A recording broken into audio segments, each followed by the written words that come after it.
Vamos voltar nossa atenção para o livro de Atos dos Apóstolos, seguindo a nossa exposição deste livro, capítulo a capítulo. Chegamos hoje ao finalzinho do capítulo 22, Atos 22, versículo 30, e seguiremos até o fim do capítulo seguinte, capítulo 23, versículo 35. Iniciemos a nossa leitura em Atos, capítulo 22, a partir do versículo 30. Tendo encontrado o texto, fique de pé comigo em reverência à leitura da palavra de Deus.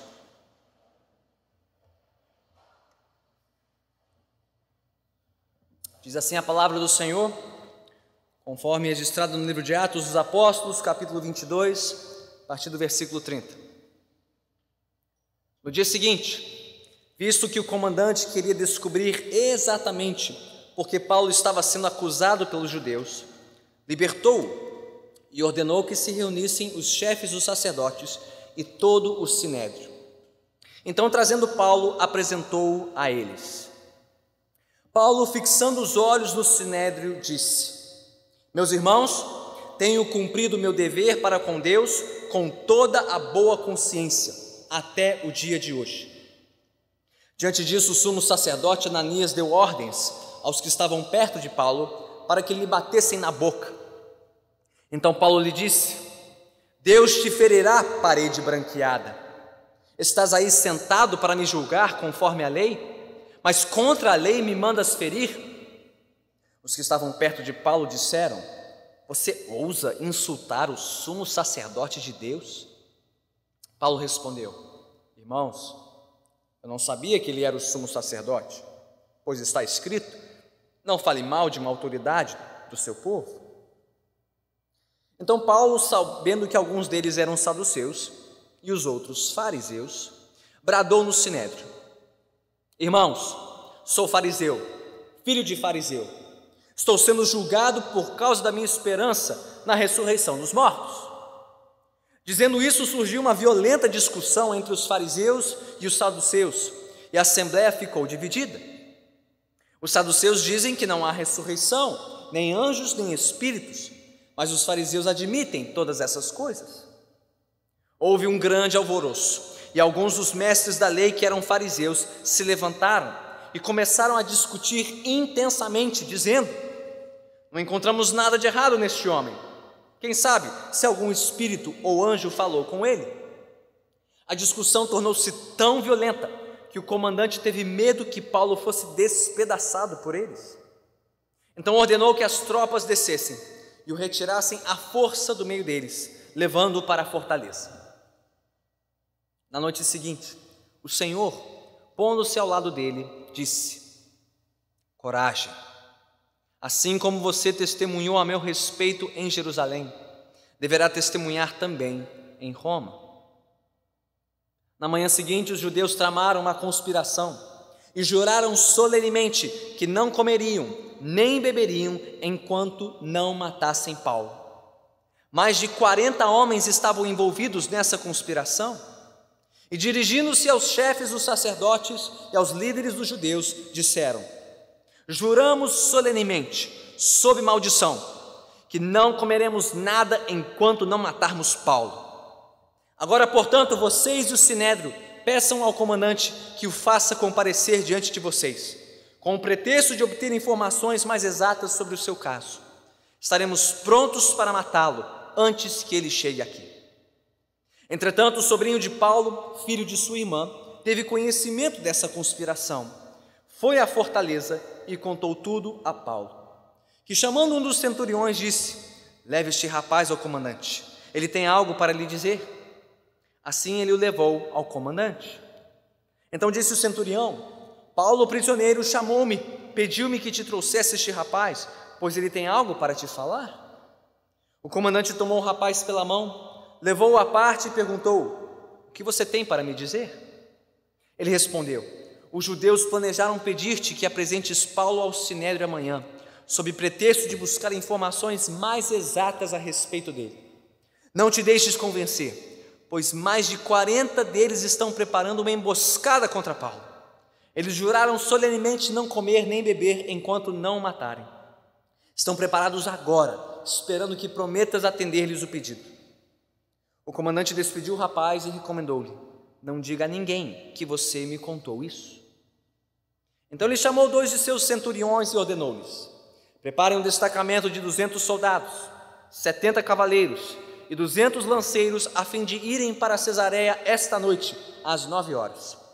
Providenciem montarias para Paulo e levem-no em segurança ao governador Félix. O comandante escreveu uma carta nestes termos: Cláudio Lísias, ao excelentíssimo governador Félix, saudações. Este homem foi preso pelos judeus que estavam prestes a matá-lo, quando eu, chegando com minhas tropas, o resgatei, pois soube que ele é cidadão romano. Querendo saber por que o estavam acusando, levei-o ao sinédrio deles. Descobri que ele estava sendo acusado em questões acerca da lei deles, mas não havia contra ele nenhuma acusação que merecesse morte ou prisão. Quando fui informado de que estava sendo preparada uma cilada contra ele, enviei-o imediatamente a Vossa Excelência. Também ordenei que os seus acusadores apresentassem a Vossa Excelência aquilo que tem contra ele. Os soldados, cumprindo o seu dever, levaram Paulo durante a noite e chegaram a Antipátride. No dia seguinte, deixaram a cavalaria prosseguir com ele e voltaram para a fortaleza.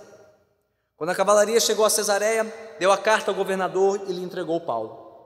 O governador leu a carta e perguntou de que província era ele. Informado de que era da Cilícia, disse: ouvirei seu caso quando os seus acusadores chegarem aqui. Então ordenou que Paulo fosse mantido sob custódia no palácio de Herodes. Louvado seja Deus pela sua palavra. Oremos mais uma vez.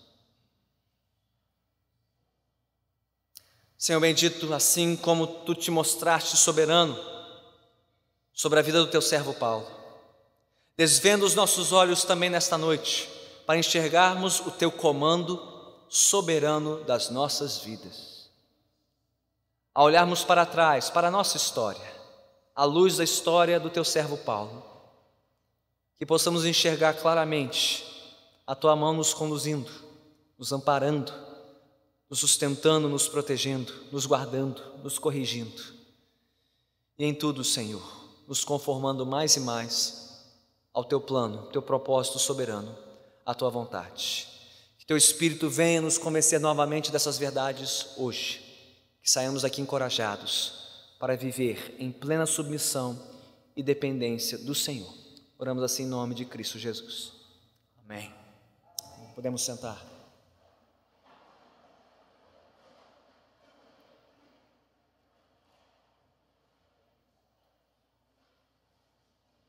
No ano de 2002, o compositor cristão brasileiro João Alexandre lançou a belíssima canção intitulada O Tapeceiro. Quantos já ouviram falar em João Alexandre? Quantos já ouviram a canção O Tapeceiro?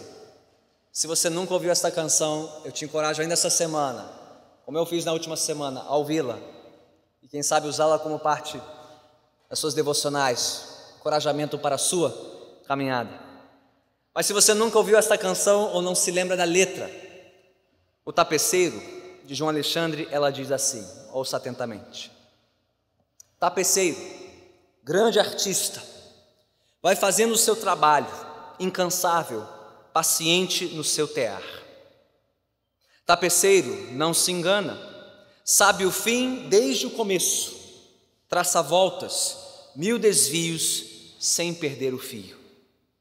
Minha vida é obra de tapeçaria, é tecida de cores alegres e vivas, que fazem contraste no meio das cores nubladas e tristes. Se você olha do avesso, nem imagina o desfecho. No fim das contas, tudo se explica, tudo se encaixa, tudo coopera para o meu bem. Quando se vê pelo lado certo, muda-se logo a expressão do rosto, obra de arte para a honra e glória do tapeceiro.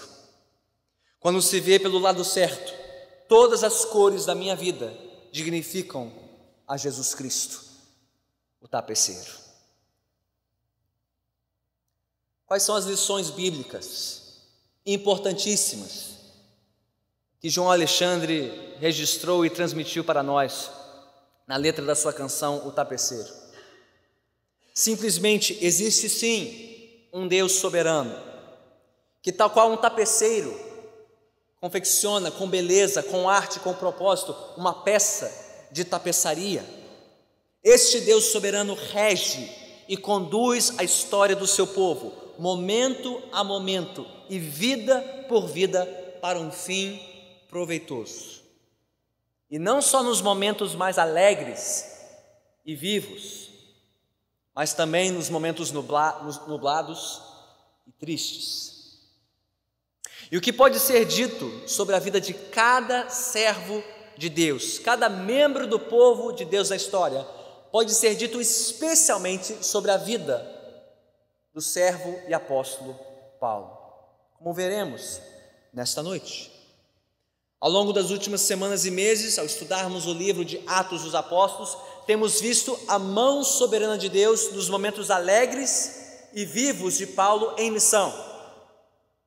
Mas mais recentemente, temos sido desafiados a enxergar a mão soberana de Deus nos momentos nublados e tristes de Paulo na prisão.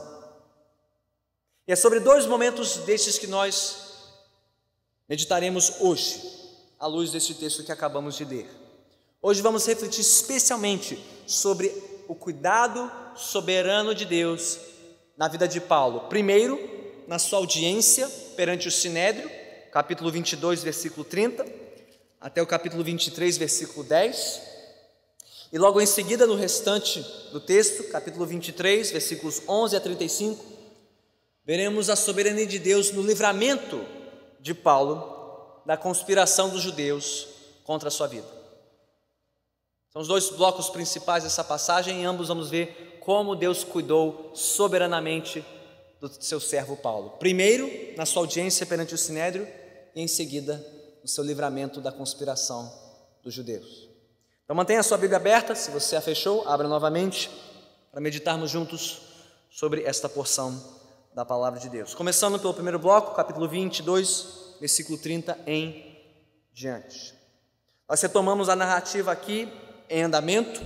No dia seguinte, a prisão de Paulo em Jerusalém, após aquele tumulto que se instalou no pátio interno do templo em Jerusalém, quando os inimigos de Paulo o acusaram de profanar o templo e quase o lincharam à morte. O comandante romano, que conseguiu interceptar Paulo no meio da multidão, resgatá-lo, ainda não tinha descoberto a razão daquele tumulto e, portanto, decidiu realizar uma espécie de audiência preliminar para investigar mais a fundo a razão daquela comoção em Jerusalém. E é assim que a narrativa começa, com Paulo diante do Sinédrio, a corte máxima, a Suprema Corte dos Judeus, uma espécie de Supremo Tribunal Federal dos Judeus em Jerusalém, inclusive com primeira e segunda turma, como descobriremos, a turma dos saduceus e a turma dos fariseus. E nessa audiência preliminar, tudo conspirava para intimidar Paulo, para coar Paulo no canto, para amedrontá-lo, fazendo com que ele recuasse na sua defesa do Evangelho e se submetesse às ordens e à sentença dos seus inimigos. Mas o que vemos nessa passagem é justamente o oposto. Paulo não se acovardou, não se acanhou, não se amedrontou, muito pelo contrário.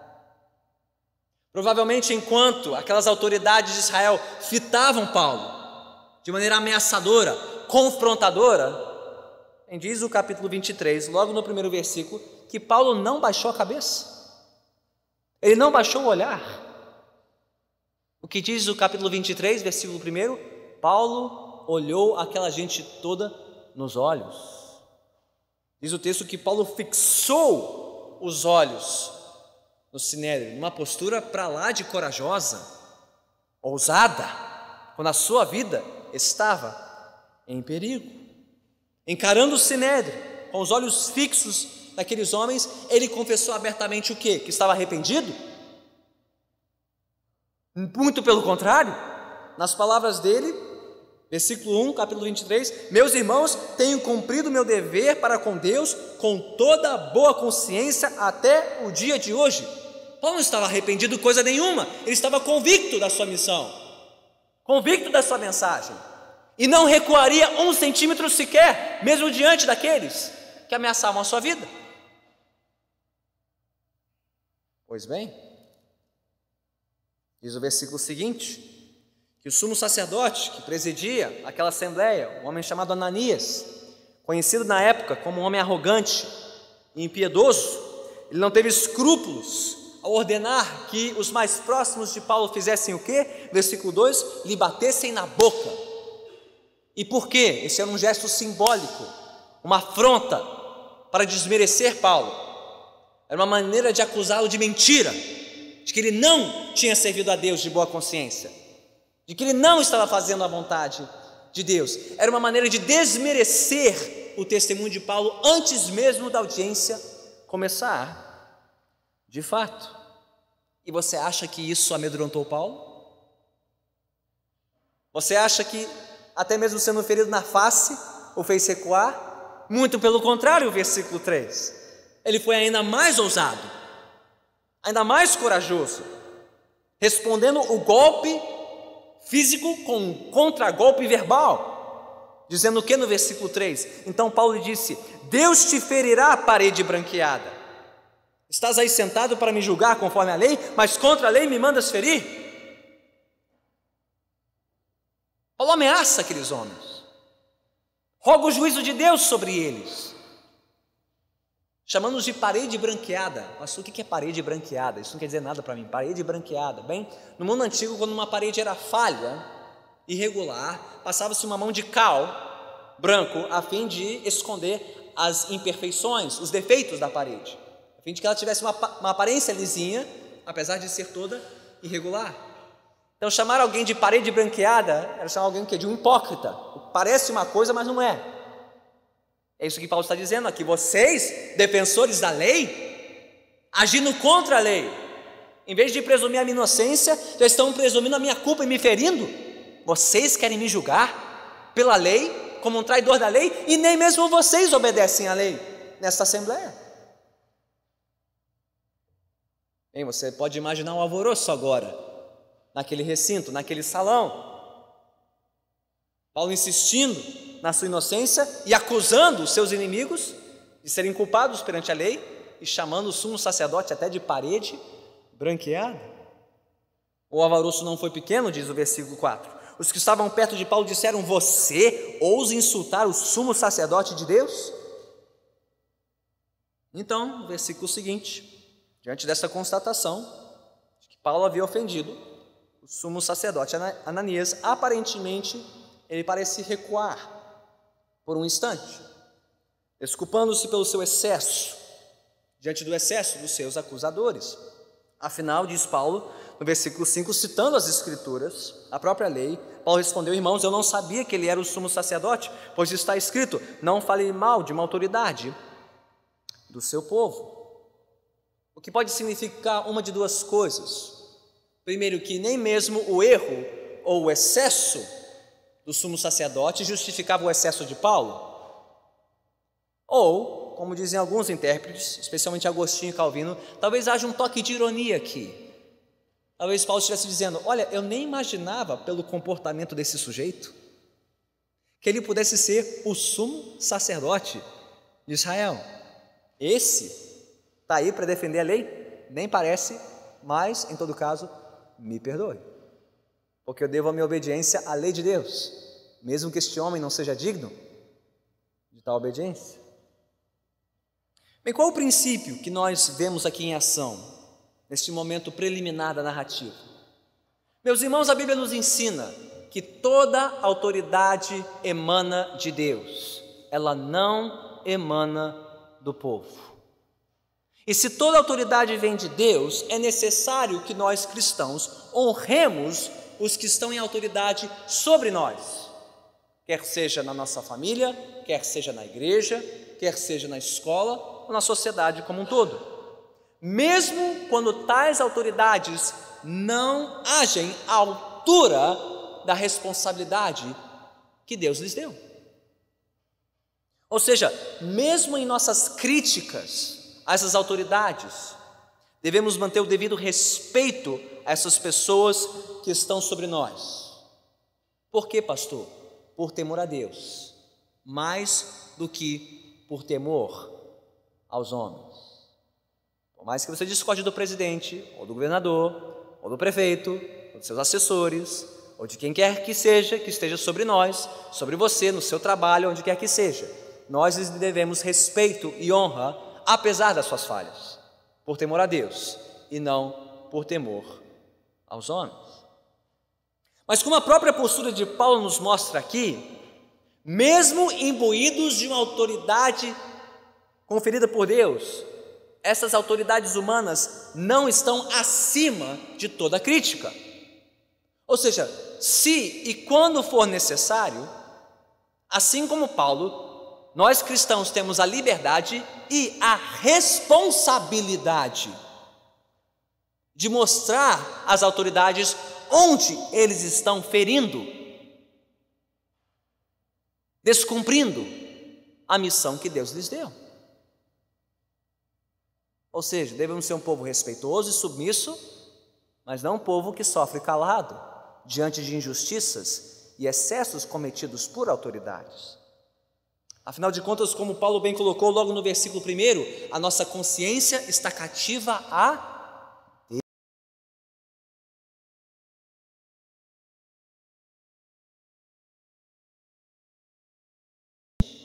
Deus, por temor a Deus.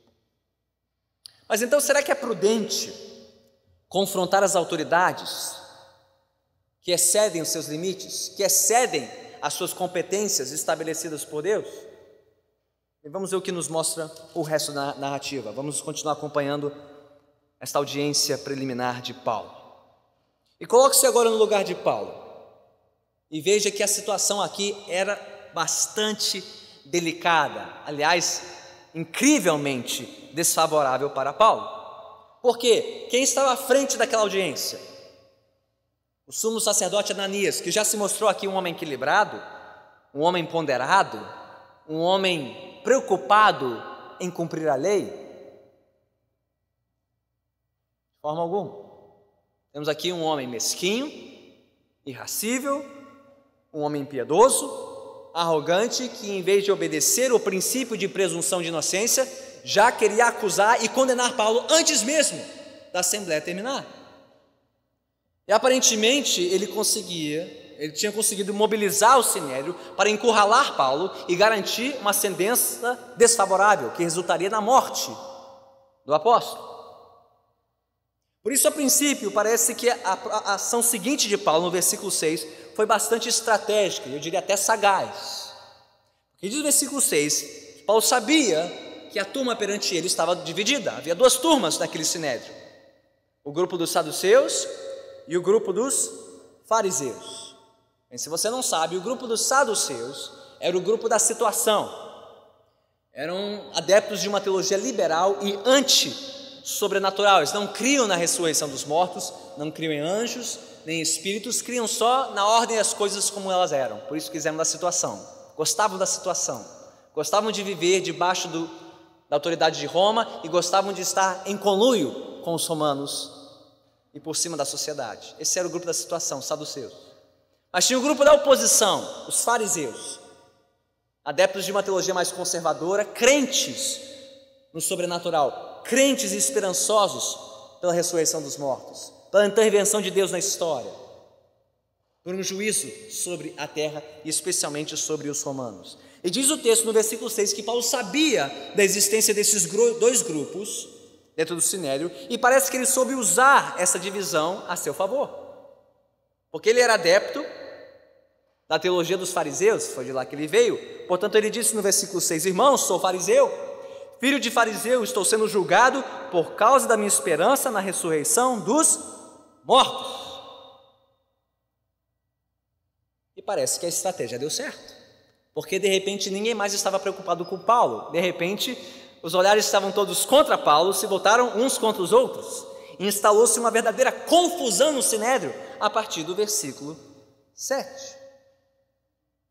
Mas se o único alvo de Paulo com a sua resposta foi de salvar a sua pele, foi de se livrar de uma sentença contrária, bem, parece que o tiro saiu pela culatra.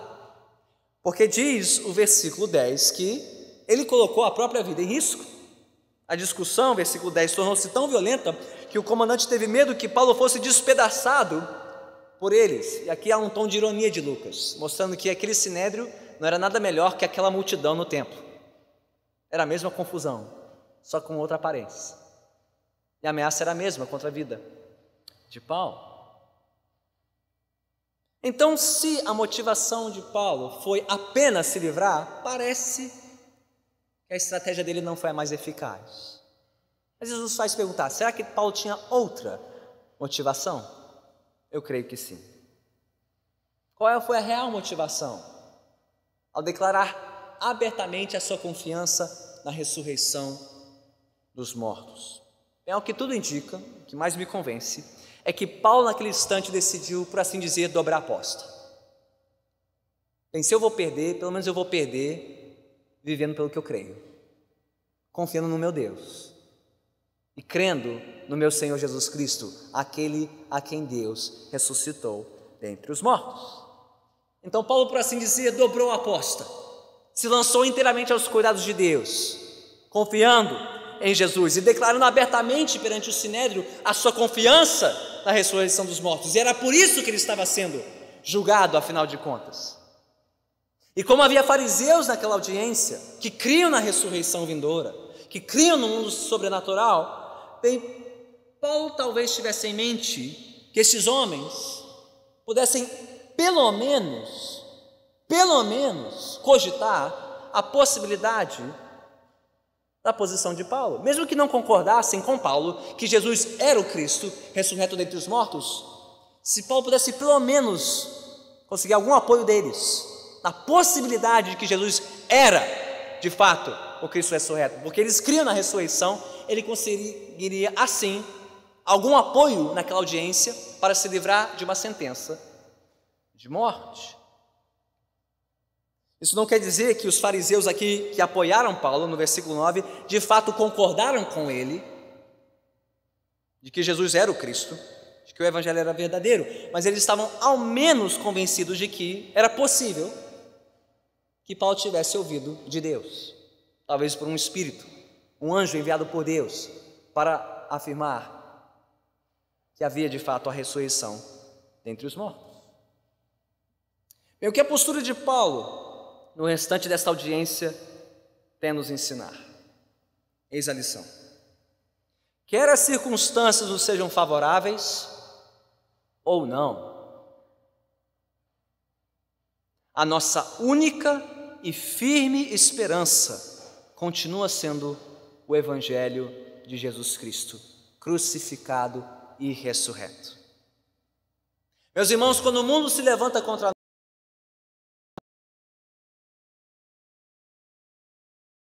nossa esperança não reside em sermos um povo politicamente correto e diplomático diante dos nossos acusadores. Paulo não foi politicamente correto nem diplomático nessa audiência.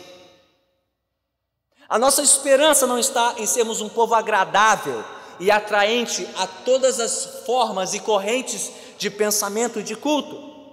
Paulo jamais o foi, nem mesmo diante dos seus irmãos judeus. Meus irmãos, a nossa única esperança não é de sermos agradáveis, atraentes, politicamente corretos ou diplomáticos. A nossa esperança está em sermos um povo fiel ao Evangelho, fiel à mensagem que nós recebemos da parte de Deus e nada mais. Aconteça o que nos acontecer, sejamos fiéis e entreguemos as consequências nas mãos de Deus. E sim, mesmo que ceifassem a vida de Paulo, mesmo que o condenassem à morte, ele não cria na ressurreição dos mortos, então que o matassem, Deus o ressuscitaria um dia. Não havia nada que aqueles homens pudessem fazer contra ele que Deus não poderia desfazer por meio de Jesus Cristo o Senhor. Mais importava para Paulo então agradar a Deus e desagradar aqueles homens do que desagradar a Deus para agradar aqueles homens. E, meus irmãos, isso é a vida cristã. Se tivermos que escolher entre uma coisa ou outra, escolha agradar a Deus e não agradar os homens, pois você não quer desagradar a Deus. Prefira desagradar os homens. O que nos faz pensar? É assim que temos vivido? Para temer e agradar a Deus? Ou temendo e agradando os homens? Nós temos vivido para temer e agradar a quem? E por quê? Quem de fato é o Senhor da nossa vida? Quem afinal é merecedor de toda a nossa confiança, de toda a nossa esperança neste mundo e no porvir? Paulo estava disposto a viver e morrer pela sua confiança em Jesus. Irmãos e irmãs, quem não estiver pronto para morrer por Jesus, não está pronto para viver por Jesus. Se você não está pronto para morrer por Jesus, você não está pronto para viver por Jesus. Mesmo que seja a pequena morte diária da sua reputação e da sua respeitabilidade diante dos colegas da empresa ou os colegas da faculdade. Não, você não precisa ser um cristão perseguido na Coreia do Norte, perdendo a sua vida para necessariamente tomar a sua cruz e morrer para si. Morrer para este mundo pode ser abrir mão de certos privilégios, de uma certa respeitabilidade aos olhos daqueles que discordam de você e da sua fé em Jesus, seja na sua família, no seu trabalho, onde for. Se você não estiver disposto a morrer por Jesus, inclusive nas pequenas mortes de cada dia, você não está pronto ainda para viver para Jesus. Mas assim como Paulo honrou o seu Senhor, Deus o honrou. Deus o honrou naquela audiência, porque, como esta cena termina, pela terceira vez, em 2 dias, Deus resgatou Paulo da morte certa. Primeiro das mãos da multidão, no pátio do templo, depois na escadaria da fortaleza, e agora, no meio daquela confusão no sinédrio, Deus o resgatou novamente. Afinal de contas, Deus continuava soberano sobre a sua vida. O destino de Paulo estava nas mãos de Deus e não nas mãos daqueles homens, como o restante dessa história nos mostrará claramente. Vamos para a segunda metade deste relato, capítulo 23, versículo 11 em diante. Já vimos o cuidado soberano de Deus na cena da audiência no sinédrio. Veremos agora a soberania de Deus no livramento de Paulo dos seus conspiradores. Como vimos, Paulo havia se lançado nas mãos do Deus soberano. Ele cria no Evangelho, ele cria em Jesus, e de novo por 3 vezes Deus o havia socorrido e o livrado da morte. Mas de novo, coloque-se no lugar de Paulo, e nessa altura do campeonato você está duvidando das suas chances de sobreviver. Afinal de contas, tudo que ele tentou até agora para amenizar a inimizade dos judeus não tinha surtido efeito. Ele quase foi linchado até a morte pela multidão no templo. Ele tinha sido rechaçado pelo sinédrio. As perspectivas humanas para que Paulo saísse vivo de Jerusalém eram mínimas. Não que isso desanimasse Paulo, porque se você tem acompanhado a série até aqui, desde o capítulo 20, você já ouviu Paulo dizer que ele estava pronto para morrer a qualquer instante pela sua fé em Jesus. Não era isso que desanimava Paulo. E como ouvimos mais cedo em Filipenses 1, para Paulo, viver era Cristo, morrer era lucro. Se ele morresse, para onde ele iria? Para a glória. Não havia nada que aqueles homens pudessem fazer para mudar isso. Então o que desanimava Paulo não era a perspectiva de morrer, de não sair vivo de Jerusalém, mas o que talvez frustrasse Paulo era era o fato de que, ao seguir para Jerusalém, ele tinha a expectativa de sair de Jerusalém e ir para Roma, a capital do império, para pregar o evangelho na outra parte do Império Romano. Ele já tinha dito isso lá no capítulo 19, versículo 21. E justamente quando isso parecia menos provável, quando parecia que a porta da viagem de Paulo para Roma estava se fechando definitivamente, foi aí que Deus entrou na história de novo. Deus apareceu novamente a Paulo a fim de o encorajar. É a segunda e única outra vez em que isso acontece em toda a trajetória de Paulo neste livro, quando o Senhor mesmo aparece para Paulo, para o encorajar. Está lá no versículo 11.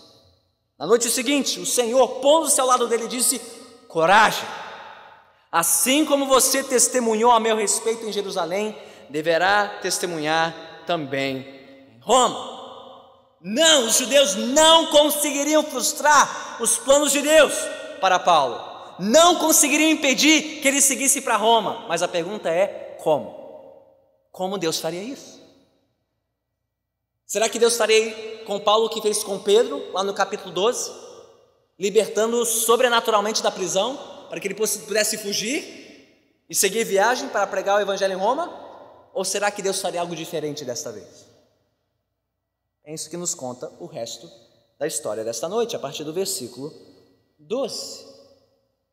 De novo, quando tudo parecia conspirar contra Paulo e contra o seu evangelho, Deus estava conspirando para guardar a vida de Paulo, para que ele seguisse na sua missão de pregar o evangelho.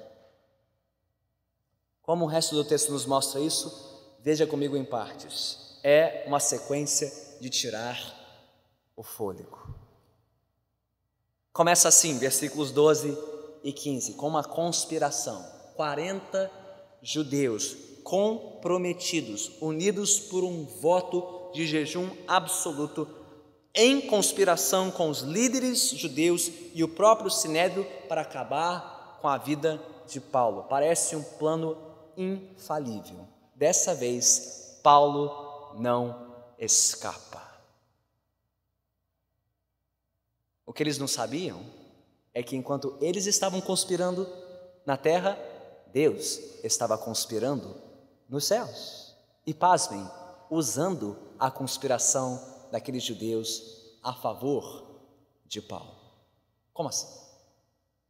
Bem, diz o versículo 16, que aprove a Deus que o plano mortal daqueles judeus vazasse para ninguém menos que o sobrinho de Paulo. E você se quer saber que Paulo tinha parentes em Jerusalém, você descobre, não diz o nome dele, não fala como ele descobriu, só sabe que vazou. Ele estava lá acompanhando a conta de Twitter daqueles 40 homens, viu o post dele no Facebook, viu o Insta, é agora, partiu Paulo, vazou.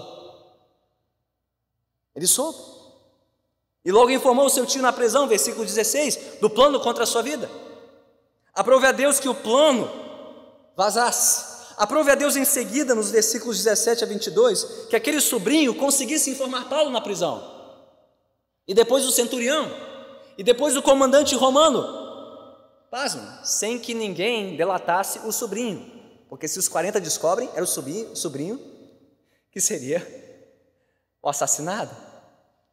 Aprove a Deus que o sobrinho de Paulo soubesse, contasse para Paulo, contasse para o centurião, contasse para o comandante, mantivesse o sobrinho em sigilo, e aprove a Deus que aquele comandante romano, que provavelmente ainda estava sofrendo de consciência culpada, por quase ter açoitado ilegalmente Paulo, um cidadão romano, fizesse uma pequena compensação.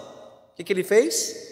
Armou uma escolta emergencial de Paulo à noite de Jerusalém até Cesareia, é que diz o versículo 23. Isso é ainda mais espantoso, ainda mais surpreendente, por quê? Quantos ele mandou? Diz o versículo 23 que ele mobilizou 470 homens, 200 soldados, 70 cavaleiros e 200 lanceiros, 470 homens, mais da metade de todo o pelotão militar em Jerusalém, só para escoltar um homem. Você vê o tamanho da consciência culpada do comandante, né? Não queria correr nenhum risco de que Paulo fosse morto por aqueles 40 Judeus, pois bem, Deus usou até a consciência culpada daquele comandante para tomar cuidados a mais para proteger Paulo e levá-lo em segurança à noite de Jerusalém para Cesareia. Não só isso, aprove a Deus que Paulo fosse levado até Cesareia, que era o que? A sede do governo romano na Judéia, onde Paulo seria mais protegido, estaria mais salvo do que em Jerusalém. E eu não sei se você notou isso na carta que o comandante mandou com Paulo, no versículo 29. O comandante ainda fez questão de dizer no versículo 29 que não havia nada que desmerecesse Paulo, nada que merecesse a sentença de morte ou sequer de prisão. E como se isso não fosse suficiente, diz o versículo 30 na carta, que Cláudio Lísias havia intimado os acusadores de Paulo para se apresentarem em Cesareia o quanto antes. Qual a importância disso? Se ele não faz isso, Paulo fica mofando na prisão, numa longa fila de espera, de muitos processos que tinham que ser julgados. O comandante ainda consegue acelerar o processo de Paulo para que ele não mofasse na prisão em Cesareia até a morte, antecipando o seu julgamento, conclamando aos seus acusadores para se apresentarem logo e liberarem logo a vida de Paulo. Agora você pode dizer, isso é tudo coincidência, pastor. Eu não tenho fé suficiente para achar que tudo isso é coincidência. O que vemos aqui é a mão de um Deus soberano agindo nos mínimos detalhes para preservar a vida de Paulo e iniciar a sua trajetória de Jerusalém para Cesareia e, como veremos até o fim deste livro, até que ele chegasse salvo e seguro em Roma para pregar o Evangelho. O que nos mostra, meus irmãos, que quando os planos de Deus para a vida de Paulo pareciam mais ameaçados, Deus interviu novamente para confirmar o seu plano na vida do seu servo Paulo. Mesmo em cadeias, mesmo preso, resultado das intenções malignas dos seus inimigos, Deus estava agindo para o bem do seu servo Paulo e para o avanço do Evangelho até Roma. Agora, o que tudo isso tem a ver comigo e com você? Tem tudo a ver comigo e com você. Qual é a lição importantíssima de tudo isso para nós? Bem, se você olhar somente para esta porção da vida de Paulo, neste momento em Jerusalém, no livro de Atos, se você contabilizar somente os reveses que ele sofreu nestes 2 dias em Jerusalém, talvez você seja tentado a pensar que os propósitos de Deus para a vida de Paulo tinham sido frustrados, que o plano de Deus tinha acabado, que os homens tinham vencido e tinham conseguido frustrar a agenda de Deus para Paulo. Assim como alguém que olha para o avesso de uma tapeçaria e não consegue enxergar como os fios se juntam para formar um retrato belo e ordenado.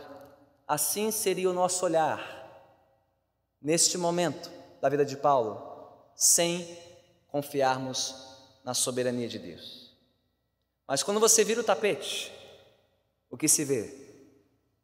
Todas as linhas se juntando para formar o retrato completo. E quando você olha essa história, não do lado humano, mas do lado divino, não do lado da trama dos homens, mas pela ótica do plano de Deus, você vê que tudo se encaixa, tudo se encaminha, tudo coopera para o bem de Paulo e para a glória de Deus. Eu pergunto, e a sua vida? Como é que você enxerga a sua vida? De que lado você está enxergando a sua história? Do avesso ou do lado certo?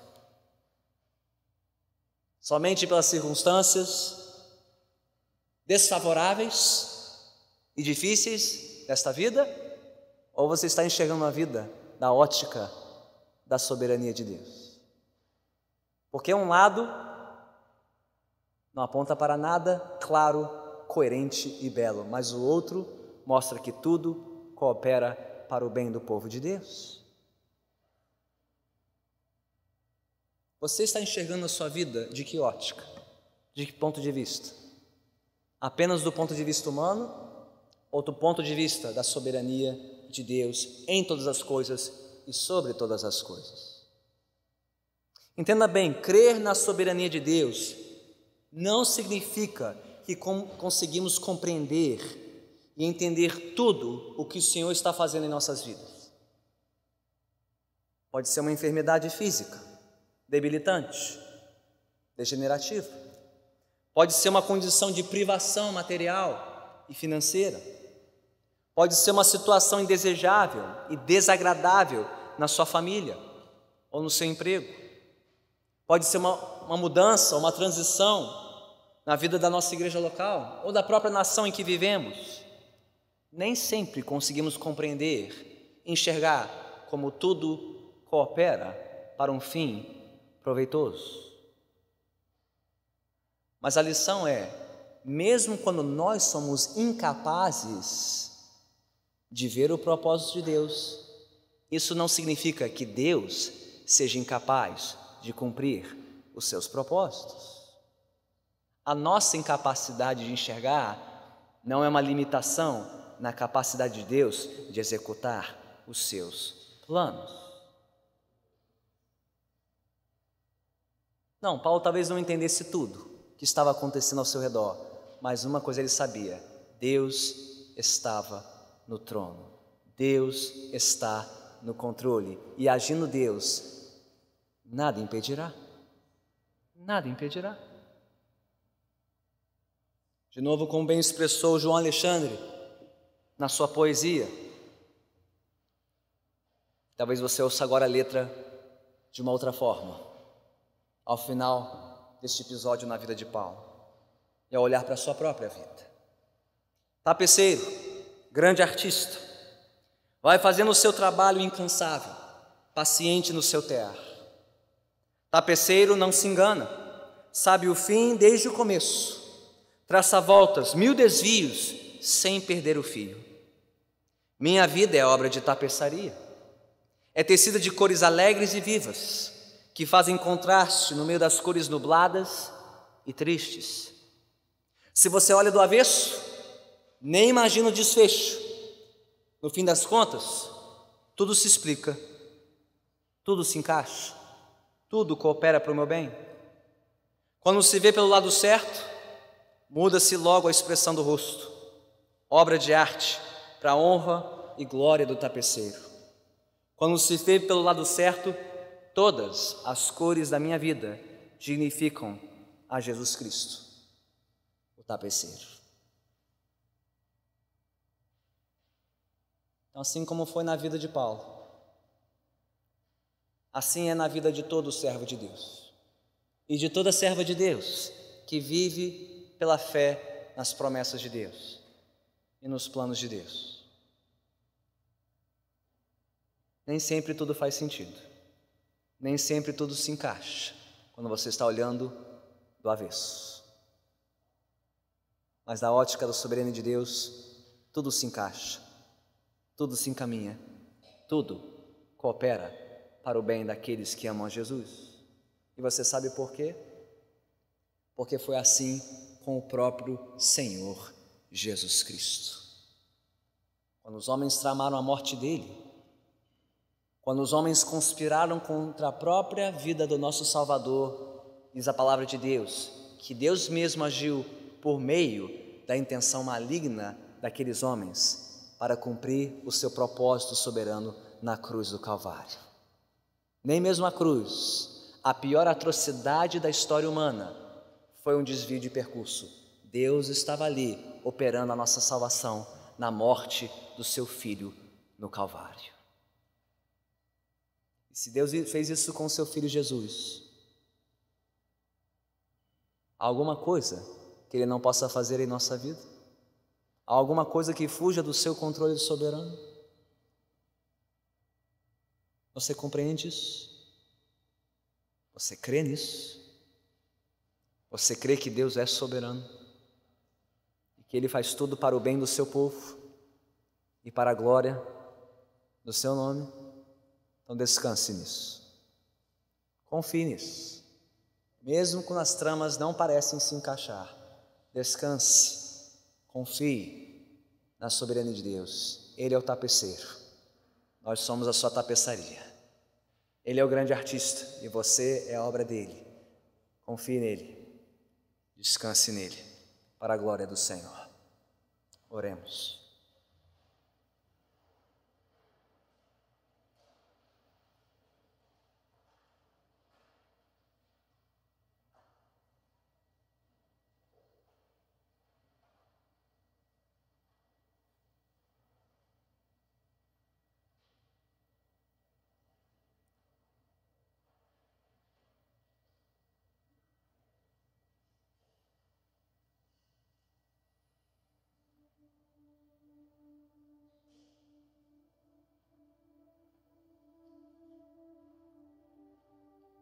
Senhor bendito, diante da revelação clara da Tua Santa Palavra, reconhecemos, Senhor, como o nosso entendimento é falho, como nossa visão deste mundo e da nossa própria vida é limitada. Quando achamos que sabemos, quando não sabemos de coisa alguma. E no auge da nossa ignorância, da nossa arrogância, questionamos a Tua soberania, indagamos a respeito do Teu controle das nossas vidas, especialmente nos momentos mais nublados e tristes da nossa caminhada. Senhor, confiamos a Ti os nossos corações, entregamos a Ti as nossas perguntas, as nossas dúvidas, as nossas incertezas e anseios, os nossos corações arredios e inconstantes, a nossa alma vacilante. E pedimos, Senhor, tenha misericórdia de nós. Tenha misericórdia de nós. Tenha misericórdia de mim.